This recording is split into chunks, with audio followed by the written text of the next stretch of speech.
Hello, and welcome to episode 151 of Rivers Arcade Review. My name is Zed. This channel is dedicated to the coin-operated video games of yesteryear. Today I'm doing a viewer request.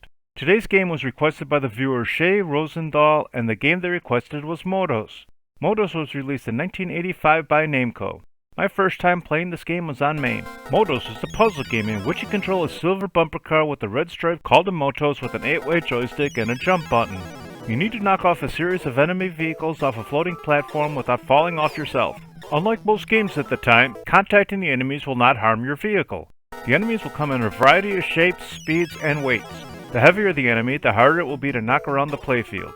In addition, the faster an enemy moves, the harder it will be to knock them around. The game takes place on a rectangular platform. The platform is comprised of purple and blue tiles. The platform is 13 tiles wide and 14 tiles high. Your Motos will begin near the bottom center of the platform. You'll face two red circular enemies called pupas.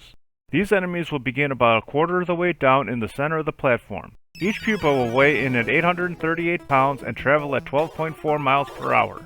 Once the round begins, the enemies will begin charging at you. You need to knock the enemies off the platform. The enemies will also be trying to knock you off the platform. If your bumper car falls off the platform, whether being hit by an enemy or if you drive off on your own, you will lose a life. If you lose a life, your next life will begin with the same number of enemies as there were when you lost your life. You need to clear the round in a timely fashion or shooting stars will begin hitting the platform. These stars are aimed at your Motos and are indestructible. When a star hits the platform, it will explode and the tile it hits will crack and fall into space, leaving a hole. You need to avoid these holes because if you fall into one, you will lose a life. You can also knock the enemies into the holes to defeat them. If you lose a life, the damaged tiles will be replaced. Knocking all the enemies off the platform will end the round and you will advance to round 2. This platform will have the same dimensions as before, although now it will be 2 shades of purple. This round will add new enemies. The first new enemy is the blue pupa. This enemy will weigh and travel the same as the red pupa. There will be 3 of these enemies in all. The second new enemy is the polar. This enemy weighs in at 882 pounds and will also travel at 12.4 miles per hour. The pupas will surround the polar to protect it from being knocked off the platform. There will also be a pyramid-shaped item called a beacon. These items will not move on their own. You can knock these items off the platform for extra points. You do not need to knock these items off the playfield to clear the round. Round 3 will also have the same dimensions, although now the tiles will continuously change colors. This will not affect the gameplay. In the center will be a larger enemy called a Namco which cannot be moved. After approximately 8 seconds, a blue pupa will emerge from it.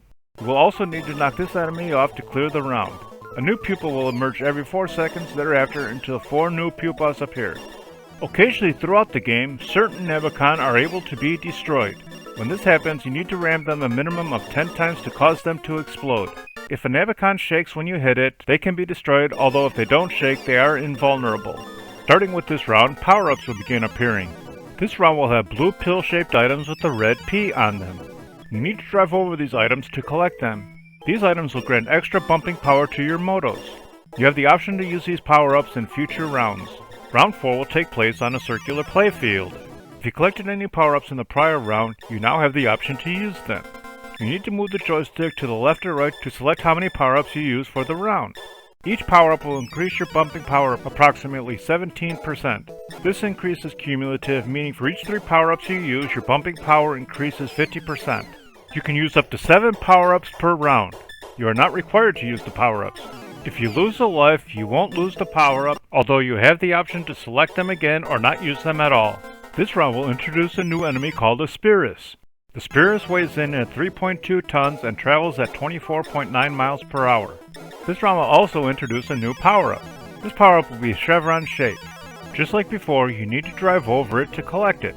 You will have the option to use this power-up in future rounds. If you select this power-up, your Motos will have the ability to jump. When your Motos lands, it will crack the tile it lands on. If you land on a cracked tile, that tile will fall through and leave a hole in the playfield.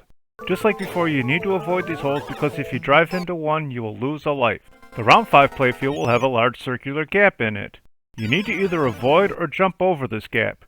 Other than the gap, the round will play the same as the others. Reaching round 7 will introduce a new enemy, the firebug.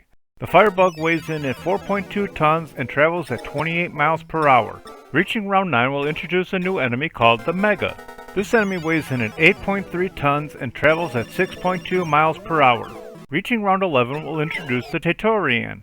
This enemy weighs in at 4.5 tons and travels at 34.2 miles per hour. Reaching round 13 will introduce the Fire Bee. This enemy weighs in at 3.5 tons and travels at 43.5 miles per hour. Round 17 will introduce the Ladybug. This enemy weighs in at 5.6 tons and travels at 37.3 miles per hour. Round 18 introduces the Black Pupa. This enemy weighs in at 882 pounds and travels at 12.4 miles per hour. This round also introduces the Beetle. This enemy weighs in at 6.4 tons and travels at 34.2 miles per hour. There will be no new enemies introduced until round 29. Round 29 introduces the enemy, the Giga, and it is the heaviest enemy you will face. This enemy weighs in at 14.8 tons and travels at 12.4 miles per hour. This will be the last enemy introduced in the game. As the rounds advance, you'll face different shaped playfields as well as more enemies. Based on management settings, the ending round varies. If the setting is on rank A, the game will end after 30 rounds, although if the setting is on rank B, there will be 62 rounds. No matter the setting, the first 30 rounds will be the same. Scoring for the game is as follows.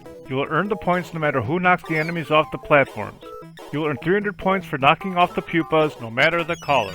You will earn 800 points for each polar. You will earn 1,000 points for each Spirus, 1,300 points for each Firebug, 1,500 points for each Fire Bee, 2,000 points for each Tatorian, 2,500 points for each Ladybug, 3,000 points for each Beetle, 3,500 points for each Mega, and 5,000 points for each Giga. You will also earn 1,000 points for each Beacon knocked off the playfield. If you destroy a Nabicon, you will earn 50,000 points. This was the first time I played this game and I did enjoy it and would recommend playing it whether in an arcade setting or on an emulator. I like this game more than Astro Invader, but not as much as Centipede, so Motos drives its way into the 55th position overall. Thanks for watching, I hope you enjoyed it. If you have any games you'd like me to review, please leave a message below or on my homepage. Please remember to hit like, share, and subscribe, and stay tuned to new videos every Sunday.